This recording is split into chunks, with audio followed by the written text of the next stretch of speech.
Chris Shandek, C1 Review, covering Las Vegas and the world.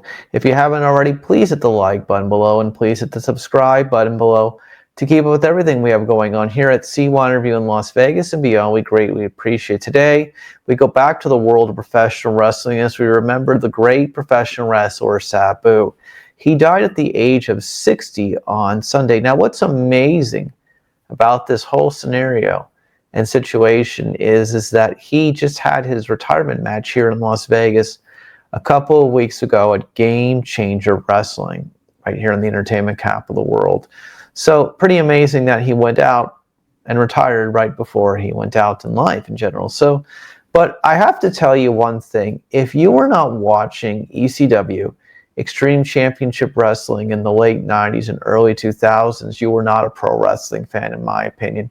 You were watching the World Wrestling Entertainment, you were watching World Championship Wrestling, and you should have been watching ECW. Because ECW really changed everything about the wrestling business. So much of the main event, in my opinion, at WrestleMania on night one between Seth Rollins and Roman Reigns and CM Punk was an ECW-style match, of course.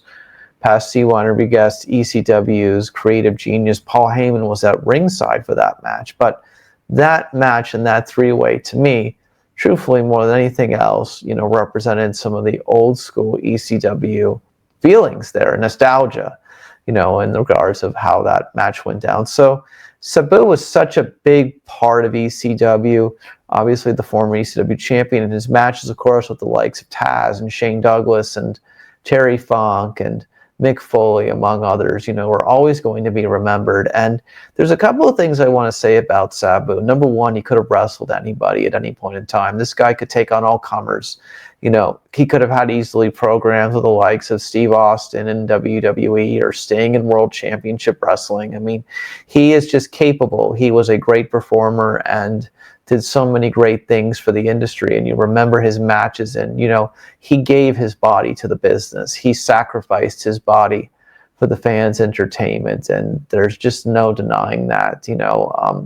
When you look at that, and of course most prominent from ECW, but he really never got, even though he was in World Championship Wrestling and the World Wrestling Entertainment for a short period of time, he really never got the recognition and due that he deserves. And to me, he's one of these cult following professional wrestlers, much like ECW probably had a cult following of fans who either really loved it or you didn't love it. But the reality of what it comes down to is that what Sabu and Rob Van Dam and Terry Funk and Shane Douglas and Taz and the Sandman and Just Incredible and Mike Awesome and Spike Dudley, among many others, Tommy Dreamer, did for ECW, they changed the professional wrestling game in itself and brought in a whole new style of professional wrestling where things just happened that you wouldn't believe that would absolutely happen, and of course, Joey Styles on commentary saying, of course, "Oh my gosh,"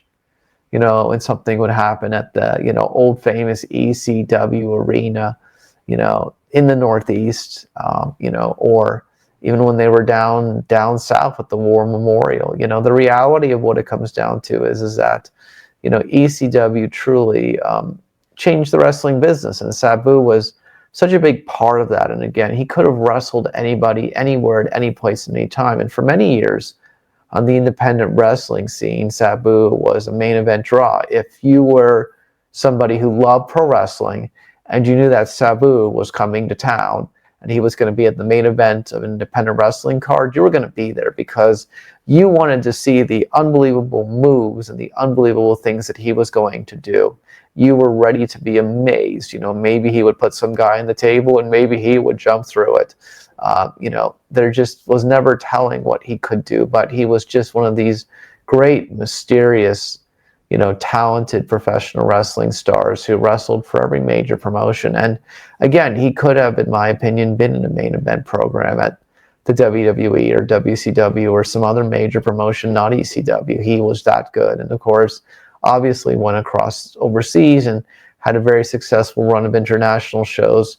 And the reality of what it comes down to at the end of the day is, again, there's just maybe nobody in professional wrestling that probably has a cult following like him. And if you really aren't the professional wrestling fan who consumes everything professional wrestling, you may not know the things that he was able to do as a professional wrestling superstar. So rest in peace to the great Sabu. We're going to hopefully have on the manager of champions, Bill Alfonso, who worked a bunch with Sabu, of course, in ECW and on the independent wrestling scene, hopefully in the coming weeks. I'm Chris Yannick for C1 Interview. If you haven't already, please hit the like button below and please hit the subscribe button below to keep up with everything we have going on here at C1 Interview and beyond. We send our condolences to Sabu, the professional wrestling community, and his friends, gone at the age of 60.